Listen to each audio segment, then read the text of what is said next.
What's up, Wildside Besties and Baddies? I'm Bailey. And I'm Chelsea, and we're here to walk you through the wild sides. From homicides to hosticides and everything in between. We're so glad you're here, so buckle up and enjoy the ride. So everybody's so excited because they're literally like, Bailey's the funniest, prettiest, most talented, most interesting person I know.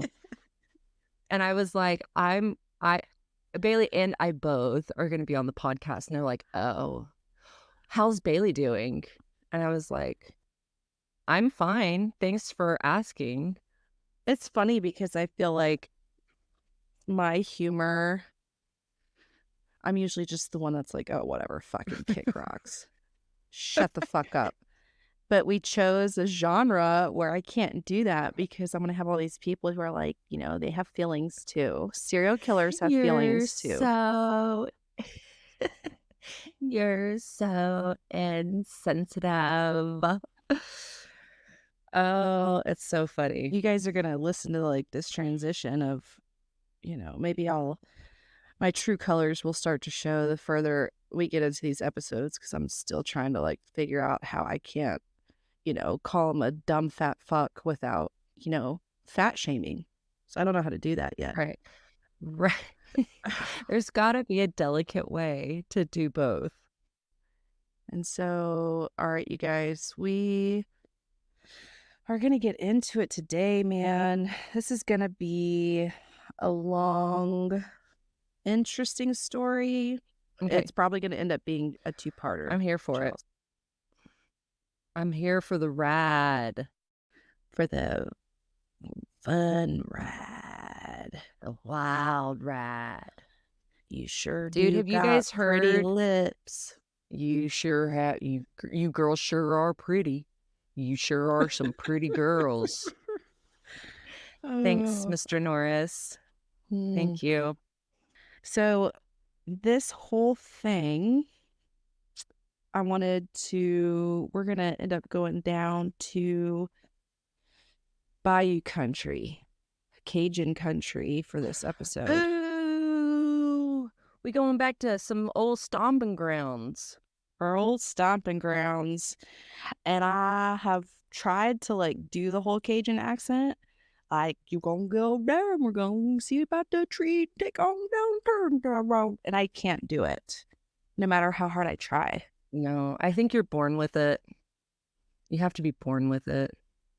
Yeah. It's like, maybe you're born with it. Maybe it's Cajun fucking accent. So, but it did make me think of, you know, this area of, so we're going to be kind of going into the southeastern Louisiana for this episode. And as I was typing this up, I had really mixed feelings, right? Because I'd be like, oh, this is really sad. And then I would be like, oh, God, you know what sounds so fucking good right now is a beignet or a po' boy. Right. Let's get a po' boy. I know. Yeah. So reference, we spent, I would say we grew up down there. I think we stayed there long enough in our childhood, in our formative years, to say that we grew up in South Mississippi. Yeah, like South right Mississippi. Close to the Louisiana border. I mean, like stone's throw to the Louisiana border. Yeah. So we're like honorary Mississippians, which makes us honorary Cajun Louisianians. Correct. Yeah. We're the dirty South. Yep. And so apparently the serial killer that we're going to be talking about today was active like within the last 15 years. I mean, it started more than like 25 years ago, but he had like a 10-year stretch. And I was kind of pissed when I found out about it because I had never heard about him until, again, I was doing research for the podcast. And so it was just kind of surprising to me. And so it was covered locally, like in the local news. And we're going to get into the areas, but like it's mostly around Houma, Louisiana. But it didn't get like national coverage, global coverage. despite the victim count being almost 24 victims. What? Yep. They're just gonna they're just gonna like skip past that on national news? Yeah. Yeah, Okay. and I think we'll get into, like, some of the reasons potentially why behind it. Um, Mm. but yeah, there was at the end, after confessions and everything, it was 23 victims total. Dang. Yeah, and that was just murder victims, not other types of assault victims, so this is actually the case of, the serial killer, Ronald Dominique, AKA the Bayou Strangler. Okay. Have you ever heard about this? Ronald. Nope. Oh, Ron. Oh, Ron. And so I am going to start it off a little bit differently. And I'm going to talk a little bit about like Louisiana in general before we start getting into the crimes. Because I remember the Mhm. first time that we were driving into Louisiana when we moved from Mississippi, I kept seeing these signs around like parishes, and I had no idea Mhm. what that was. And so if you're Mhm. not from that area, it can be kind of confusing. Mhm. And so I'm going to start off kind of with a history of parishes and like take you through where this stuff happens, like, try to give you a mental image so we can kind of have an idea. Yeah, I just remember driving through Mississippi, like moving down there, and dad was obsessed with like, what do you think's back there? Because like the undergrowth is so thick, like the Oh, woods are yeah. so thick. And he was just like, oh, what do you think's back there? Like nobody knows. Like if you went in there, you'd never come out. Like, oh, I wonder what's back there. I mean, Yeah. because it is kind of eerie. Like it's like you're gonna walk into a whole nother Cajun ass world if you Yep. step off the road. Yeah. Well, and if you guys have never been down to, like, the deep South, like Mississippi, Louisiana, and driven, the foliage, the trees, it's a very, very stuffy, swampy, humid, kind of, almost animalistic. I don't know if that's the right word, but it's very wild. You know what I It, mean? it really, I mean, it really is. It Yeah. Words don't really do it justice. Yeah. A whole different level. Yeah. All right. So taking it back to the term parish. So parish has religious origins. So kind of the history of Louisiana, it was colonized by France and Spain prior to the year 1803. When under French control, and obviously there's a lot of French roots in Louisiana because there are French, like Cajun French names and accents and that kind of thing. Um, it brought a Roman Catholic influence to the area. And so parishes were established throughout the territory while it was alternating under French and Spanish rule. So essentially, Mhm. parish boundaries in Louisiana coincided with churches in that area. So since Mm, then, mhm. Louisiana has never deviated from that, and the primary divisions between these spaces have been officially known as parishes ever since. So what is, Hancock County, Harrison County, whatever counties in different states, Louisiana is parishes. So, but it's the same Mhm. thing as counties, they just consider it parishes. So you guys will Are hear they us talk. still are they still connected to the churches in that area? Do you know if that's still kind of an active thing? I mean, I'm sure it is. I'm sure that a lot of those churches have been around for, almost 200 years or however long. But I do know that Louisiana is divided into 64 parishes. So, Okay. yeah. And so in this case, I think to start with New Orleans as the marker of reference would be helpful because if anybody knows Louisiana, everybody, at least most people, think about New Orleans, right? And if you Mhm. say New Orleans, just don't. Just don't. Okay. So New Orleans, it is at the bottom right part of Louisiana, kind of in the little boot panhandle part that sticks out, right? Mhm. And Mhm. so this is made up of Orleans Parish, St. Bernard Parish, Plaquemines Parish, Jefferson Parish. So that's kind of like Yes. the more eastern shoe part, if you will. And if you go just southwest of that area, that is where most of this case takes place. Okay. Okay. This is what is really considered Bayou Country.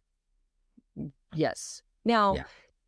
correct me if I'm wrong, but I believe that area is technically below sea level, right? Like New Orleans is literally Mm. considered like Yeah. It's slightly built below sea below. level. Yeah. Yeah. Because Yeah. they have like levees that have to kind of control water and all of that stuff, Mm-hmm. right? I When mean, the so levee breaks. Yeah. yes. So, I mean, that also kind of lets you guys know. I mean, it is literally swamp. You are literally in the water. Yeah. And so I just added just as a like a fun little fact here, according to National Geographic, a bayou is a slow-moving creek or swampy section of a river or lake. They are usually found in flat areas where water collects in pools. So it's Hmm. very wet. I mean, that's just a good word for it. Stagnant, a lot of kind of stale water, Yeah. that kind of thing. So that's when we talk about like swamp and bayou. And so the Bayou region of Southeast Louisiana is made up of the following parishes: Assumption, Lafourche, St. Mary, and Terrebonne. However, I think it's important to kind of just mention that quote unquote Bayou country really isn't so much the landmark stuff that we're going to be talking about. It is a big culture. So if you go Hmm. down to this True. area in Louisiana, it's Cajun country, it's Bayou country. So even if you live in a parish that isn't technically considered a bayou parish, you can still have bayous in that parish. It's just not Mhm. considered a category of itself as a bayou parish. Does that make sense? Right. I mean, and it is like it's almost its own subculture in that Oh, area. 100%. Yeah. Zach was telling me whenever he worked offshore, because working offshore is a big thing down, especially in the Gulf Coast Correct. communities. That's where a lot of income comes for, kind of your average Joes, if you will. And he said that his captain was Cajun. He was like, it took me like 3 weeks to even understand what the fuck this dude was saying because, No, seriously. yeah, And like it's all the stereotypes. Like if you've watched the movie The Water Boy, like yeah. that coach that's like, they don't dare to know my rain to my mind. I mean, it's truly not being insensitive. No, it's It's just that's how they are, like and they'll tell you it's that. how they are. Yeah. So before you guys Yeah. come in and attack us about this Cajun stuff, you ask anybody that is French Creole or Cajun down in South Mississippi, South Louisiana, and they'll be like, Yes. "Yup, yup." Yeah. So guys, we are really not making fun of culture. Like we're just kind of, if you have not been exposed to it, it takes you a second. It Yeah, takes you a second because yeah. they are speaking English. They, it's just Sometimes like, with maybe a little bit of French or Cajun thrown in there, yeah, and you're sometimes like, you I don't even know what mean, they're saying. Yeah. And so I say all of this stuff because this is where the name the Bayou Strangler comes from, because he okay. really operated it in this bayou, the southeast Mm, Louisiana area, and which is Bayou country. And so I think hmm. it's safe to say we all kind of put two and two together that strangulation was his MO. And so he Hmm. became dubbed the Bayou Strangler. Right. Okay. All right. So we're going to just dive in and tell you a little bit about Ronald Dominique, and we're going to go through a little bit of his early life and kind of the things that molded him and get into it. Ronald Joseph Dominique was born on January 9th, 1964 in Thibodaux, Louisiana, which is Thibodeau. located at Thibodaux, which is located in Lafourche Parish, and he was the Hmm. youngest of two children. I'm not giving his sister's name. He has an older sister. I'm not giving her name or Yeah. his parents' names because I don't know. I think they probably get enough harassment, and I don't want to add to that, right? Hmm. Dominique's parents were poor laborers who lived in a trailer park located on the outskirts of the city. So he grew up in a pretty poor environment, and lived out much of his childhood and adolescence in what you would consider poverty, right? But despite the financial struggles, Dominique was able to continue his time in school, and he went to Thibodeau High School. And though all the reports vary a little bit regarding his high school experiences as far as like details on certain things, all reports essentially claim the same thing and came to a consensus that he did not have a good, positive high school experience. Mm-hmm. Okay. So growing up poor, that's probably one of the reasons. He was also always overweight. Okay. He was overweight. Ron. Yeah. And he had grossly underdeveloped social skills. So Ron. I don't think there was no reports from like an IQ standpoint, but just socially, Mm-hmm. he just couldn't quite put his finger on it. You know what I mean? Right. It just wasn't clicking. Mm-mm. And because of this made him a big target for bullying. Yeah. So the primary bullying approach was around his sexuality. He was relentlessly bullied, ridiculed, and harassed, and was called gay, despite reports at the time that he was not. So he denied this throughout high school, but nonetheless, he was bullied pretty relentlessly for it through the 4 years of high school. And he was considered a social outcast. He was not really part of any group in high school. And I think that's a really big important piece is I think if you can find a group in high school, and I don't care what group it is, it bubble wraps you a little bit, right? It does. It Whether does. you're like with the drama kids or you play sports or you are in the art I club. remember I remember we had some really, really good friends in high school, and they were into that card game Magic. You know what I'm talking about? It's kind of No. like Dungeons. It's kind of like Dungeons and Dragons, but I feel like it's even a cheesier thing. And they were super into it. Like they would get together and have their magic cards, and I just am like, good for you guys. Go on with your magic playing self, man. Like Yeah. find your people. Even if they're a little off, it's all right. Find your Yeah. people. Find your people. Well, I think he had a And hard time with that. And I feel like, okay, just really quick on a side note, like if you are a parent or if you are somebody who is around younger adults, like junior high, high school aged kids, maybe encourage them to seek out, like find those people and try to include them a little bit. Yeah, I think our for school sure. systems now do a lot better than they did back in the, late I guess this would be late 70s, essentially when he was in high school. I think our public education hopefully does a little bit better job of being more Like inclusive and sensitive to, diversified. Yeah. yes, a little bit more diversified. But I mean, come on, guys, seek them out a little bit, show them a little bit of kindness, see if they want to play magic with you. It's okay. Right. Well, he was a part of Glee Club and he performed in the school choir. But maybe due to this, Mm. and I think that piggybacks off what you were saying about like the tolerance and diversity in the 80s probably is not what it is today. And that was a Right. big part for him being harassed and ridiculed for being gay. Okay. And again, he didn't play sports, was not part of any other clubs. He didn't drink or engage in drug use and was just considered an unpopular social outcast. Okay. So this theme just carries, and we'll kind of get into that. So after his roller coaster of a high school experience, Dominique graduated from Thibodeau High School at the age of 19 in 1983. After graduation, he enrolled in Nichols State University, which is in Thibodaux, Louisiana, where he studied computer science. Evidently, he struggled in school and he ended up dropping out of Nichols in the mid 80s. So Hmm. you're also going to see a theme of like he struggles with success in general, if that Yeah. makes sense. Bless. Yeah.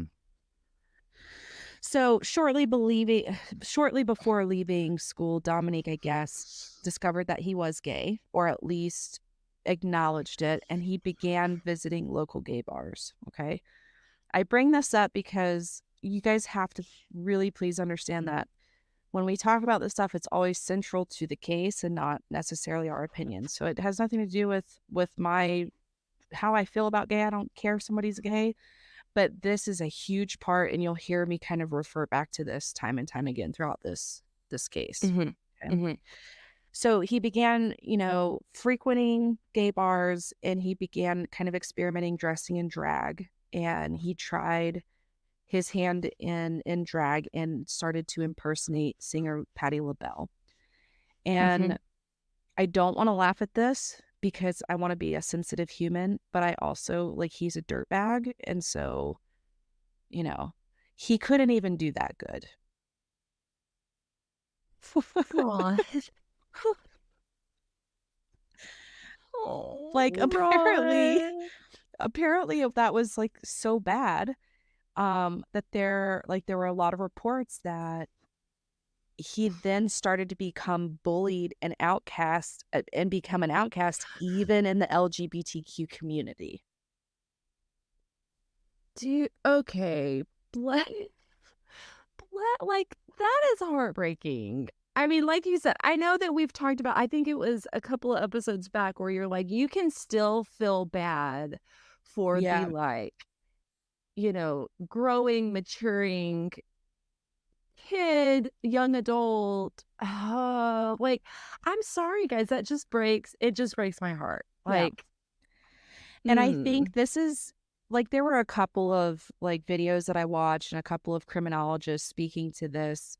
And I agree. I think that I put one of my hypothesis around this is that this psychosexual component of Dominique's personality was really molded because he was outcasted by the last group that would have been his tribe. You know what I mean? right. And I Yes. think at that point, like I think a switch kind of flipped in his Mm-hmm. head. And this is where mentally I think he starts declining.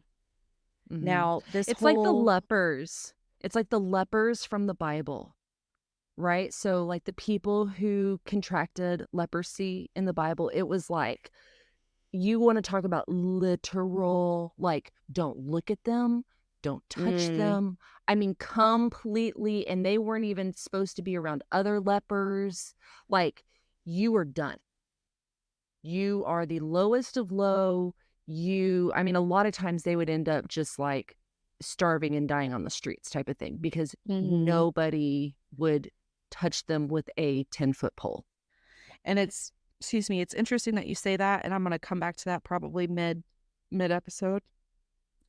But I think it really affected how he learned intimacy with other people. Mm-hmm. Okay. And so the him frequenting the gay bars in Homa kind of predates the murders by about a decade.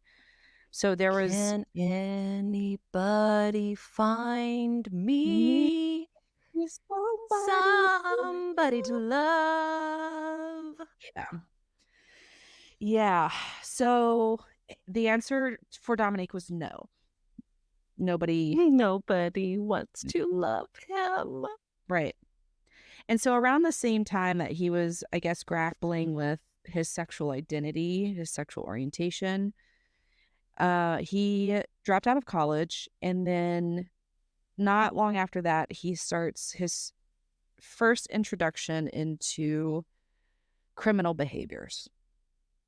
So Okay. on June 12th, 1985, Dominique was arrested and fined for sexually harassing someone over the phone. And this is just the beginnings, like many serial killers, serial offenders. There's a He lot got of run-ins with the arrested. law.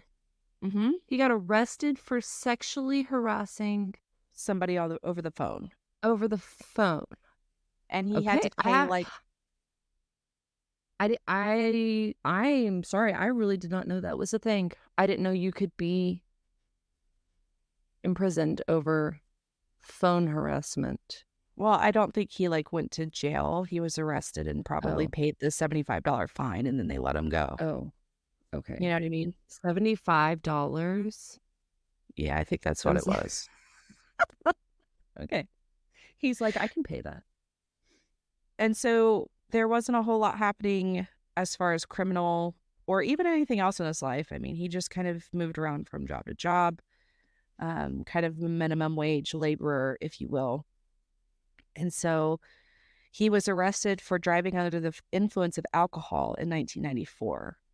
So now Okay. not only is he struggling with like successes in life, he's also starting to struggle with drinking and he's getting arrested for DUIs and this never ends well, right? Mhm, mhm. Right. So Ronald Dominique had quite a lengthy criminal record before his killing streak started, and it lasted from 1997 to 2006. So for about 9 years, he had a killing streak. Yeah. Prior to this, Dominique was arrested and charged no less than 7 times for a variety of offenses, to include traffic violations, battery, and disturbing the peace. So by this point, he was getting closer to murder, as you see in the string of arrests in the early 90s. Okay.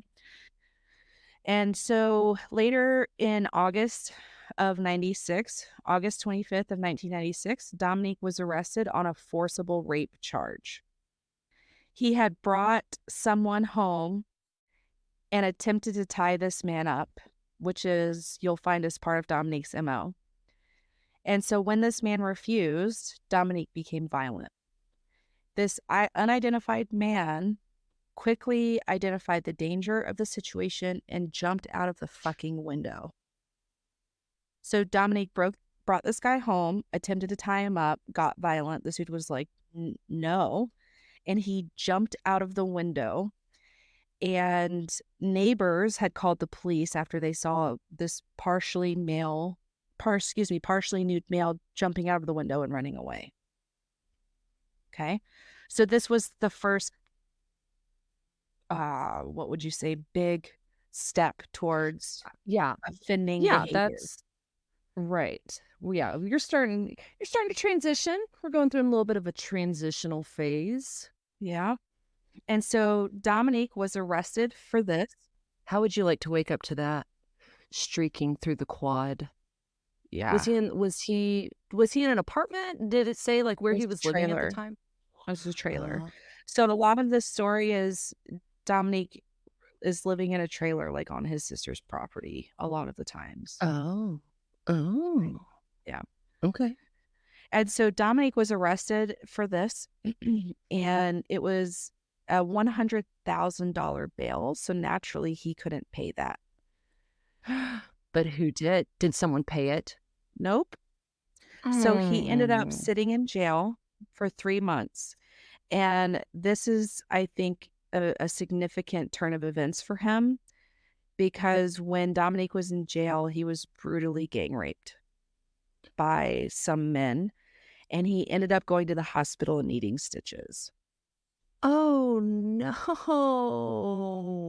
Y'all. Ooh, we're about to hit rock bottom. Like this, if we're not at Mhm. rock bottom, I feel like we're getting close to rock bottom. Yeah. And a lot of people say that this experience made him terrified of jail, and this is where his behavior started to change and his decisions regarding his MO changed because at this point something clicked in his head and he said, I'm never fucking going back to jail. Oh, I mean, oh, I don't blame him. I don't blame him. I don't understand rape in general. Like, I obviously understand what it means, but it just kind of blows my mind. Like, how I just feel like it's the most awful, dehumanizing, humiliating, I mean, total disregard for another Yeah. human life. And for someone to be gang raped, I'm sorry. I just don't understand that level of evil. Yeah. And so, uh, fortunately slash unfortunately, however you want to look at it, the prosecutor's office was unable to locate the alleged victim of. Remember, he was in there because he'd attempted to tie this guy up and he Oh, jumped out of the uh-huh. window. They couldn't Right. identify the identity of who this person was. Mm. So it resulted in a dismissal of that charge in November of that year, which was 1996. Okay. So the end of 96, or yeah, the end of 96, the murders soon start. And Okay. so I don't think that it takes a lot to put those two together. Yeah. This is where he decided to be more careful, so killing his rape victims to ensure their silence. Because again, he would never go back to jail or prison. Yeah. Yeah. So, as his nickname suggests, the Bayou Strangler, most of Dominique's victims were raped and tortured before being strangled to death. His Mhm. victims were between the ages of 19 and 46. Mhm. Some were heterosexual, but most of them were homosexual males. Okay. And 18 of the victims were Black, 5 of the victims were white. So he preferred he preferred Black males for his target Hmm. for his Hmm. victimology. Yeah. And most of them they struggled with alcohol addiction issues, were homeless, between towns, living in shelters, down on their luck. People that Mhm. society wouldn't miss, Right. essentially, Right. right? So Dominique's reign of terror began in 1997 with Dominique's first identified victim, 19-year-old David Levron Mitchell. By all accounts, Mitchell had just graduated from Hanville High School. He was a school newspaper reporter, an honor roll student who had dreams of one day becoming a St. Charles Parish coroner. Mitchell had never abused drugs and was not into a high-risk lifestyle of any sort. One Saturday in the summer of 1997, Mitchell was attending a birthday party with his mother, grandmother, and aunt. Mitchell's aunt says that after the party that Saturday night, she dropped Mitchell off at his grandmother's house in Kelowna. Apparently, Mitchell had told his aunt that he was waiting for his uncle to give him a ride back to Luling, but his uncle didn't show up. So it's a guess that Mitchell just decided to walk or hitchhike back to his mom's home. Okay. So on Monday morning, Mitchell's supervisor at St. Parish Hospital, where Mitchell worked, called Mitchell's mom to ask, have you seen him, because he didn't show up, and this is totally out of character. It turns out at that point, mom checks his room. His clothes and badge were still in his room untouched. So obviously he had not made it into work. At that point, the family knew that something wasn't right. They contacted the police. As the day progressed, now this is like the worst, okay? Just a heads up, because this is really sad. As the day progressed, the Mitchell's family began to hear rumors about a Black man's body that was found on River Road in Hanville. So the family turned on the television, as they routinely did, to watch the local news at noon. And it was there what they learned about the death of their nephew, son, and grandson. Mm. They had learned that the body of a young Black man had been found in St. Charles Parish on River Road, and it showed a picture of him. No.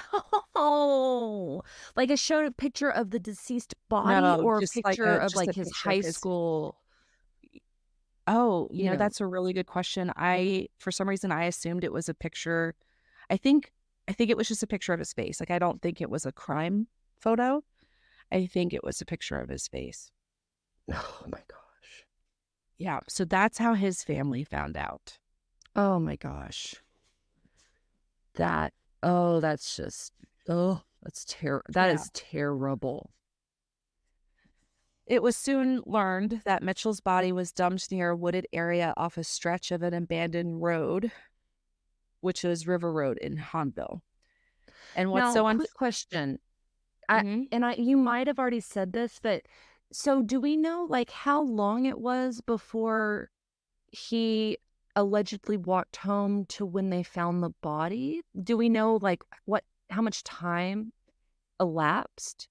So the party was Saturday night. They didn't see him Sunday, and there was just reports that they thought he was with friends.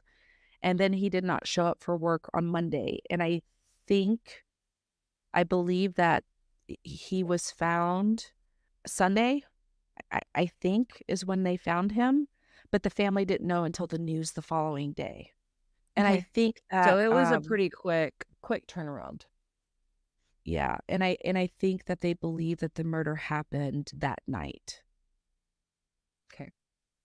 Yeah. What's unfortunate in the investigation initially is they ruled Mitchell's death an accidental drowning.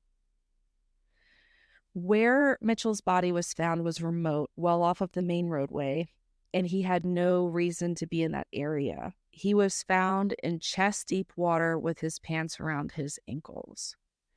An autopsy later revealed that Mitchell's lungs were filled with the same water that was found in the ditch.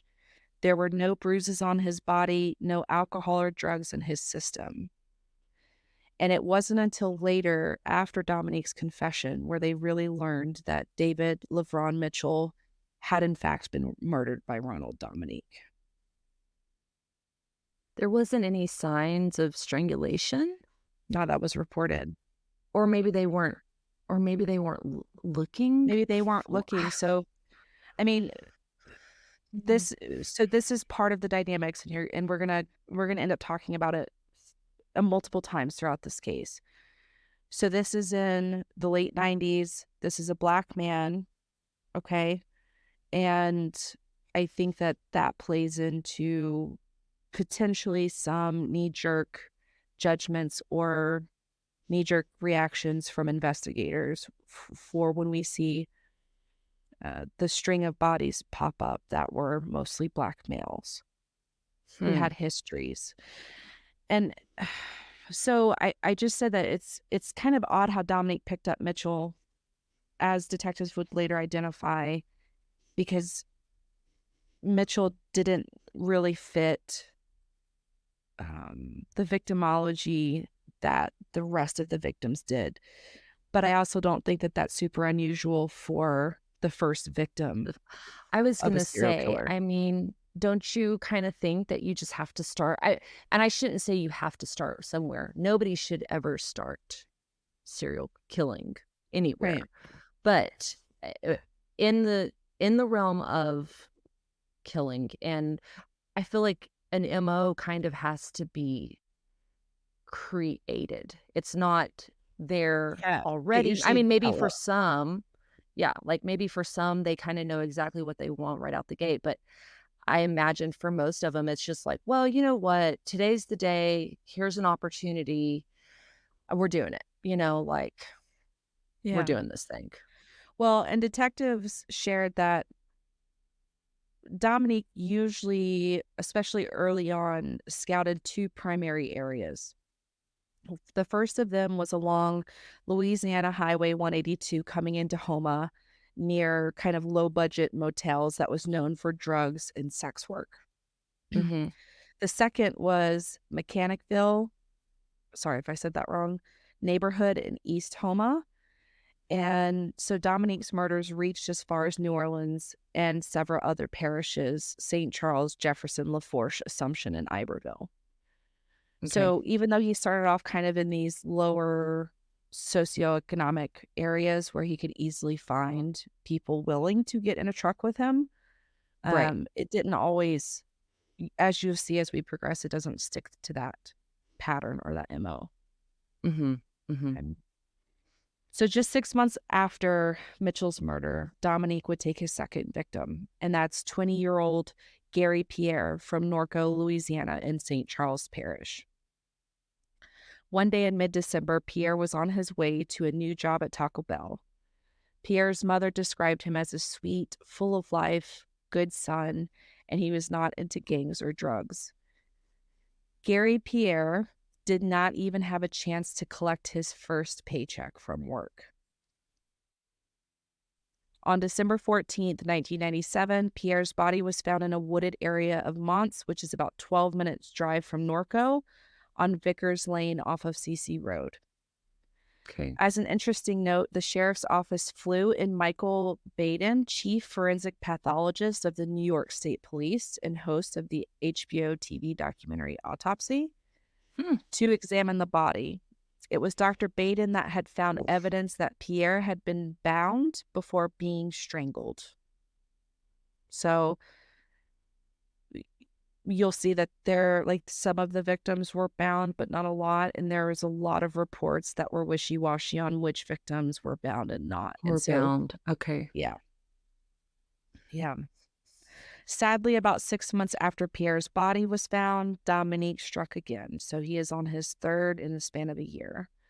On July 31st, 1998, alongside Louisiana Highway 3160 near Hanville, Larry Ransom's body was discovered. It was apparent that Ransom had been strangled and kicked in the groin, and it appeared that Ransom was the first victim subjected to bondage. So this is what I mean. I put this in here and I kept this in here because that's what some of the reports said, but other reports said that they flew in this, forensic pathologist that found out that he was not probably the first one bound, but maybe they Mm-hmm. weren't looking for it. Right. Right? Right.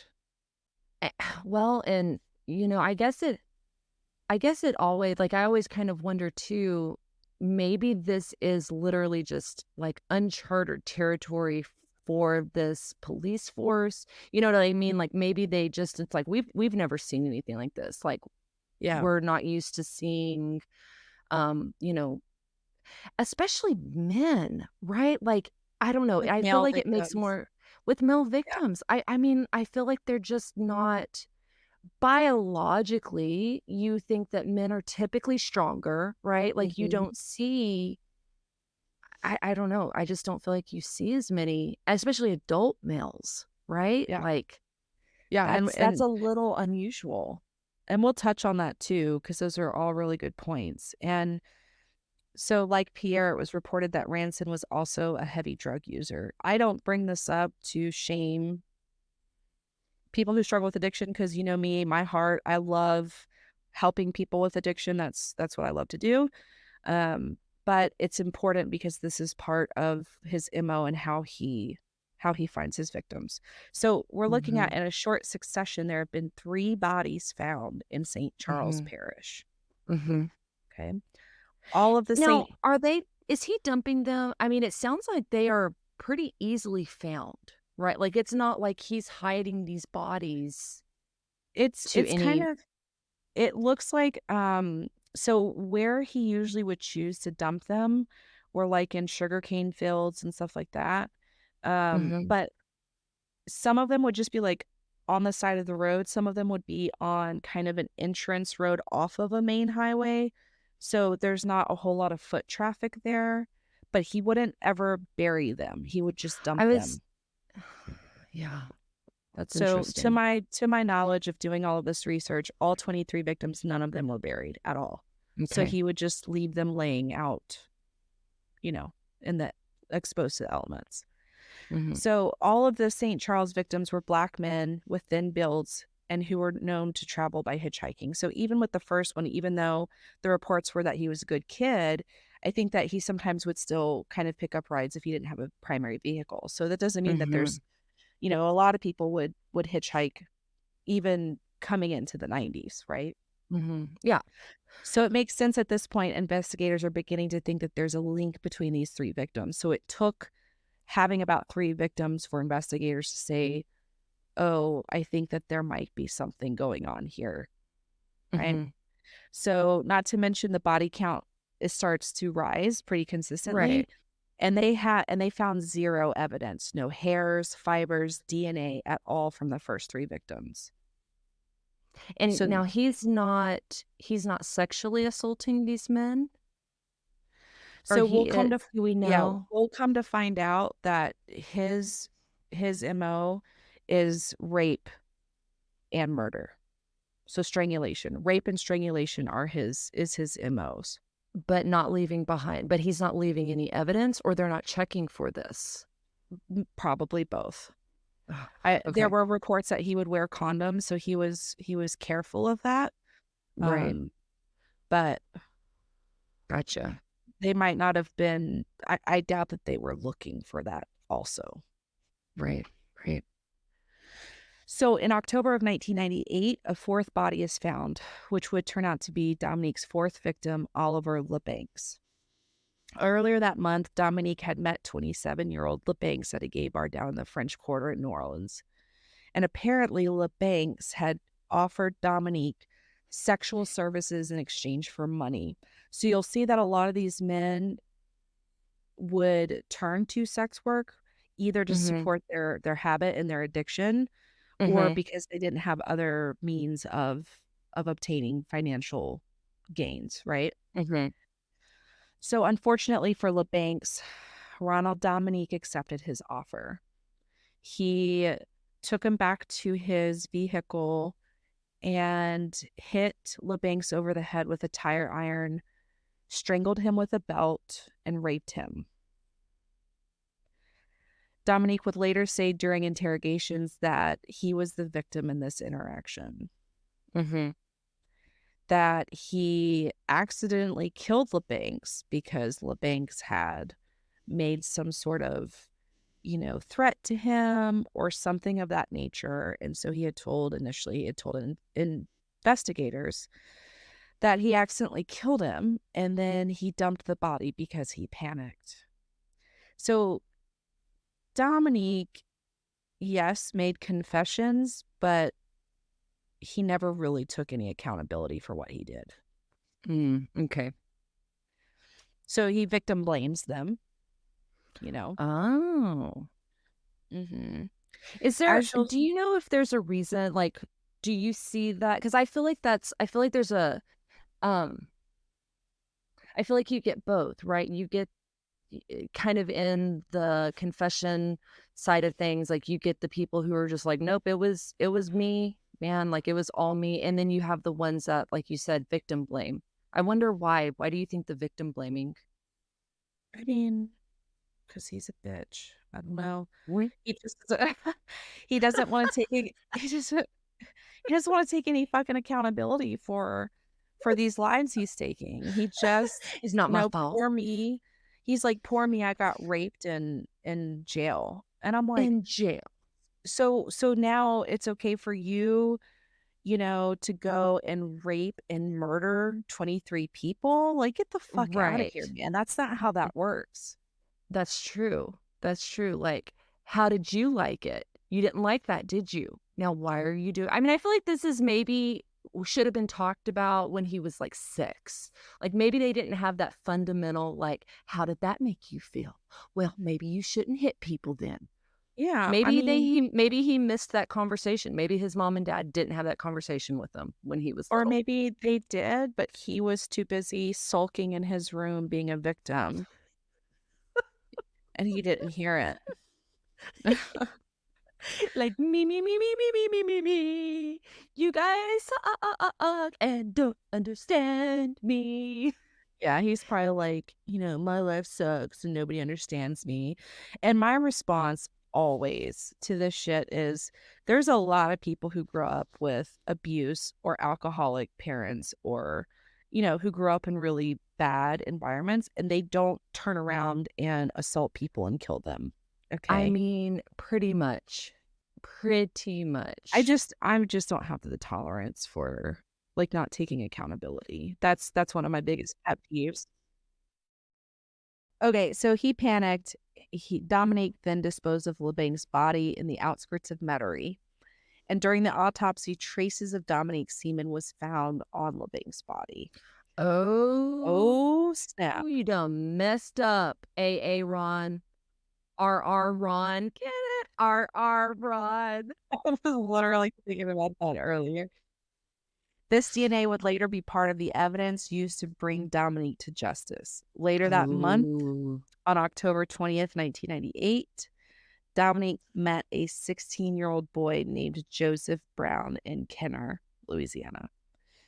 Dominique lured Brown to his truck, allegedly trying to sell drugs to him. And once he was inside the truck, Dominique hit Brown repeatedly on the head with a blunt object and raped and strangled him. Dominique then dumped Brown's body on a dead-end road in Kenner. His body had been discovered with a plastic bag next to his head that had blood on it. Investigators weren't sure if that plastic bag was what was used to suffocate and strangle Brown, or if it was a cover to keep blood from getting in Dominique's shitty vehicle. Oh, I'm sure it was the latter. Did he drive a Buick? No, he drove a black GMC truck. Oh. Because he's whatever. How original. Sadly, Joseph Brown was Dominique's fifth victim. And I hate that you were like, and that seaman would later, convict him. I'm like, yeah, 10 years later, or however many, like 7 years later. Yeah. Gosh dang. Like, I don't know. Part of me is like, we should just have some form of database, right? Where it's like, just collect everybody's saliva, everybody up and down your street, like have it ready.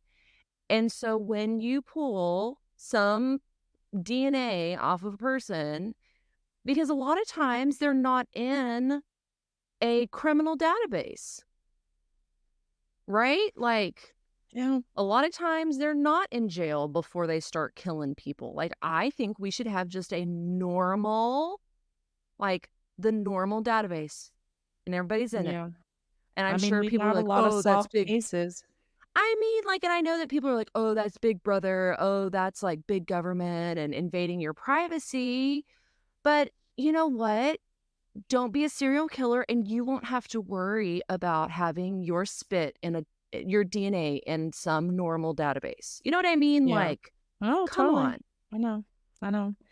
It would solve things much faster. It would. Yeah. And so we have reached the year of 1999. So we've had 5 victims in a little under 2 years, which started in 97. And I wanted to add in here that after Brown's murder, Dominique found a different job as a laborer at St. Charles Parish Maintenance Department, which gave him opportunities of knowing the areas and scoping out the area and where he could pick up victims and where he could dump bodies. So later that year, in May 1999, Dominique used a similar ruse on 18-year-old Bruce Williams. He had picked him up, offering him probably money or drugs or something along those lines, and murdered Williams. You know what makes me mad? I'm going to tell you, I'm sorry. This stuff just makes me mad because, first of all, like, you're spending all this time, like, he's spending all this time and energy obsessing about, like, scoping out the landscape and knowing it better. You know what you could be spending all that obsession and time doing? Going to the gym. What? Going to the, you could go to the gym. You could get onto Whole30. You could spend that time working as a volunteer at the hospital. I mean, you can go to the gym. You can perfect your Patti LaBelle, performances. Right? You could do a whole lot that would not make you more of a social outcast, like being a fucking serial killer. I mean, I think that's what pisses me off more than anything is these people are so dedicated to it. Like, and he's obviously succeeding at doing this. Like, find a better hobby. Yeah. Find a better hobby than picking up young men who have their life ahead of them. I'm sorry that you don't have a life ahead of you, but rude, inconsiderate. These people had a life. They had a future. They were doing things. And you're an asshole. I'm sorry. There's certain people that just piss me off. Yeah, and there was I don't remember because I watched a lot of documentaries and videos and I read a lot on putting this whole thing together. But one of the investigators mentioned in one of the docu-series, like, you'll find out that Dominique didn't really do shit. Like, he just stayed at home when he in between these times. And he just, like, he didn't even leave the house. He didn't do anything, right? So he probably went to his stupid trailer and sulked and sat in his little victim corner and was just like, "My life sucks. I'm an outcast. Nobody likes me." You know? Golly, that stuff makes me mad. Yeah. It really does. So 6 months after the murder of Bruce Williams in May of 1999, Dominique was cruising around Kenner when he came across 21-year-old Manuel Reed, who offered to sell him drugs. Like many of his ruses before, I'm thinking of rouses like the supermarkets in Like the Mississippi. supermarket. Yeah. Yeah. Like the ruses before, Dominique accepted Reed's offer and let him into his truck. It was there where Dominique raped and strangled Reed. Dominique then drove to an industrial strip about a mile from where he dumped Joseph Brown's body a few months earlier and stuffed Reed's body inside a dumpster at Bainbridge Street in Kenner, Louisiana. So this Hmm. one he put into a dumpster. Why I wonder why he exerted more energy as opposed to dumping him. Like I I don't know. wonder, I don't and know. you always wonder, like, are you like, oh, let's try a dumpster? And like it's you made a really good point a few episodes back where it's like I think what was it? You were like, I am not a psychopath, I'm not a sociopath. And so if you are not one of those people, then you try to use logic in kind of an illogical thought process, Yeah. right? Where it's like, why? Like you try to normalize, like maybe and maybe it was none of the above. Maybe he was just like, I'm gonna throw him in a dumpster this time. There's a dumpster. Yeah, it's like that movie The Cell with Jennifer, what's her name, Oh, Lopez, and she Lopez. goes inside that serial killer's mind, and it's like you're trying to make sense of this wild and crazy place. Mm-hmm. And we want organization, we want structure, Mm-hmm. but can't get that by trying to look inside a serial killer's brain, right? Yeah. Right. It was later identified that Reed had suffocated and was found without his shirt and his shoes, and that's gonna be an important piece. Um, I don't know if Dominique actually removed the shoes or if the victim removed the shoes prior to death, but Yeah. that becomes something, so just hold on to that. Okay. So similar to LeBank's, semen traces were found on Manuel Reed's body, which belonged to an unknown male, which would end up being Dominique. This too would later become crucial pieces of evidence, of DNA evidence for the prosecution. And just a month after the murder of Manuel Reed, another body was found about 7 blocks from where Reed's body had been found. So some of them are scattered all over, and then you have times where he dumps them very close to each other. Kind of clustered. Uh-huh. Yeah. So this victim was 21-year-old Angel Mejia, and that was Mm-hmm. Dominique's 8th victim. So we were up to 8 victims at this point. Mejia had been strangled like the others, but had ligature marks on his legs from rope that Dominique possibly used to either restrain Mejia while he was alive or to move Mm-hmm. Mejia's body. Mm. Now, something else that's interesting is after Mejia's body was found, this is when there started to be like a rumor mill. Local rumors of like an urban legend started going around where people would call this guy, potentially this unknown Mm-hmm. force, the shoeless killer, Huh. because some of the victims were being found with their shoes removed from their feet. Okay. And this is what started to connect these murders. So some of the victims, like I said, were found without shoes, but it wasn't considered a signature for Dominique. It wasn't like part of he had to do it, to satisfy whatever compulsion or Mm-hmm. sick thing that he had. Right. But another interesting piece of this is that while police were investigating Angel Mejia's murder, were able to identify that Mejia, Brown, and Pierre, so two of the other victims, had all known each other and lived in close proximity to each other. So Hmm. I mean, these are kind of small neighborhoods. These are tight communities that this was happening Yeah. in. And so three of the victims knew each other, and we're going to see other kind of overlaps for victims Mm-hmm. also.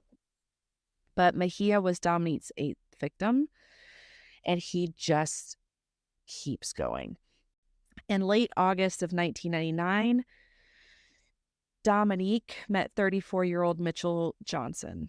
Johnson had turned to sex work to support his habit, and Dominique had eventually he offers Mitchell drugs in exchange for sexual favors. Once Okay. Dominique had Johnson alone, he then took Johnson to some woods outside of Metairie, where he tied him up, raped him, and strangled him to death. Johnson's body was discovered on September 1st, and he was found fully nude. Hmm. Yeah. So you'll see that um, Dominique has these cooling off periods where there would be months where and at one point a year, where he just doesn't do anything. So he has these it's like a binge and purge kind of thing, right? Hmm. Yeah. I'm not sure what he was doing during that time. Dominique, possibly, fighting the urge to rape and kill. I don't think he was fighting the urge for moral reasons. I think that he was trying to stay off of police radar, right? Like you said, he's probably sulking. He's probably just in his And trailer it's listening to sulking. Stained. But Maybe. Maybe. ICP is probably listening to Insane Clown Posse. No, he was in Mhm. Glee. He was probably listening to Patti LaBelle. Yeah, And probably. And sulking about that one too. Damn. right, yeah, that was probably his fuel. He'd go home and he'd listen to Patti LaBelle and he'd be like, "It's all your fault, Patti. I tried to be you and everybody rejected me." Yeah. Poor Patti Poor me. LaBelle. Yeah. Poor, poor, pitiful me. Poor, poor, pitiful Pitiful me. me. Yeah.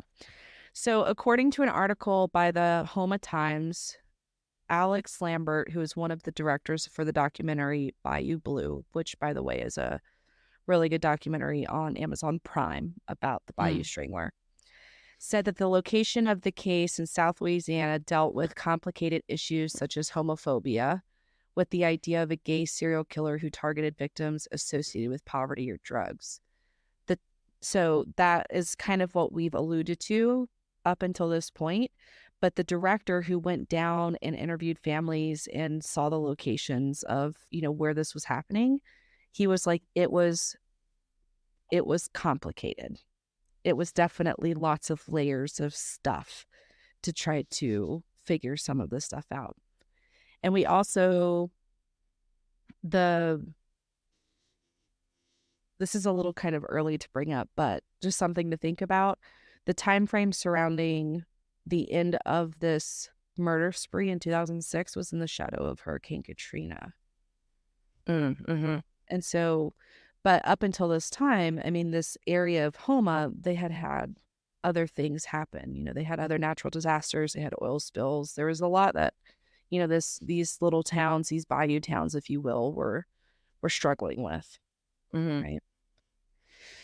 So 5 months after Mitchell Johnson's murder, so in January of 2000, we're now have reached the year 2000. Dominique found his next victim, which would be his 10th victim.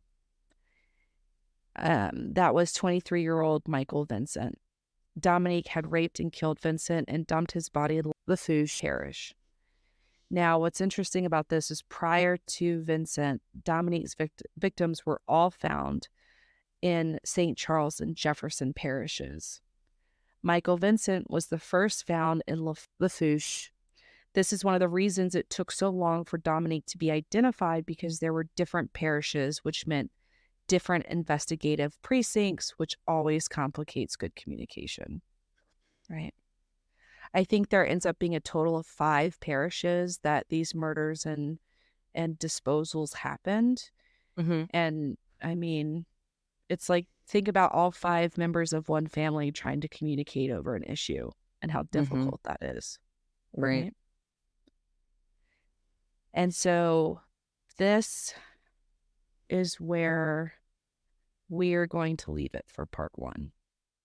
Okay. So I'm thinking, like, I'm sorry, I'm kind of like dazing off a little bit, because I'm just kind of thinking where I'm like, if it's the sex that you want, that is an easy thing, right? Like, you can pay for that, you can trade for that. Like, it is not the sex. It is not the act of, even the raping. Like, it is the murder. Like, it is the killing. It is like, that is what is driving this person, because I'm always like, you could find ways, you could find sexual outlets, but I don't think that's what it is, right? Like, I don't think that's what is really making this dude tick. It is the process of, and I personally am like, strangulation really creeps me out, Because it's just so because personal. it's so personal. Yeah. Like, I don't know if the victims were face up or face down, but it's like, historically, you hear that they are typically face up, and they are watching, like, they are literally face to face watching this person Yeah. die. Like, and that Yeah. it just bothers me on a different level. Yeah. Strangulation cases, just that's to me, again, that is just that's a next level evil in my mind. Yeah. It's And just kind of the and we're gonna worst of the get worst. in the next part. We're gonna get in more into kind of his MO. Obviously, we're gonna talk about justice and the arrest and all of that, but we're gonna dig in a little bit to maybe some of the motivations behind and how he was able to carry it out.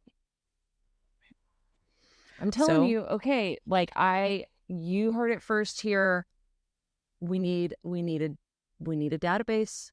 We need yeah, everybody's DNA in a database. Period, end of story. Because, like I said, I feel like it might probably deters. That's the word I'm looking for. Like, I mean, do you think, like, it might deter some of this activity, just because it's like, hey, we have everybody's DNA.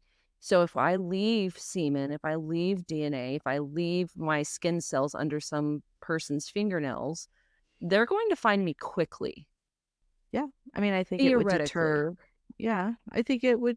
Yeah, I don't know. That's a tough one. I think it would deter people who might be curious about it, but these kind of hardcore outlier serial killers, maybe it wouldn't. I don't know.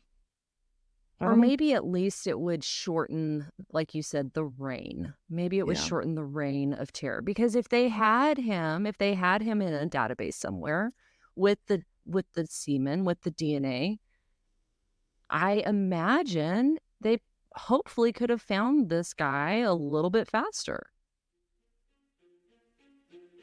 I don't know. Who knows? Am I more passionate about this than I should be? Am I making No. this a lot easier? In my mind, am I making it more simple than it could be? No, but we'll talk more about it in part 2. Hey, Wildside Tribe, don't forget to follow us on Instagram and Facebook at Wildside Podcast. Make sure to tune in on Wildside Wednesdays. New episodes will drop each Wednesday at 6 a.m. Eastern Standard Time. We would love to hear from you, so if you have a wild case recommendation, email us at wildsidepodcast@gmail.com. That's Wildside with a C. Or share your thoughts in the comments below. As always, if you haven't heard it today, you're loved, you're worthy, and you're valuable. And we'll catch you on The flip side.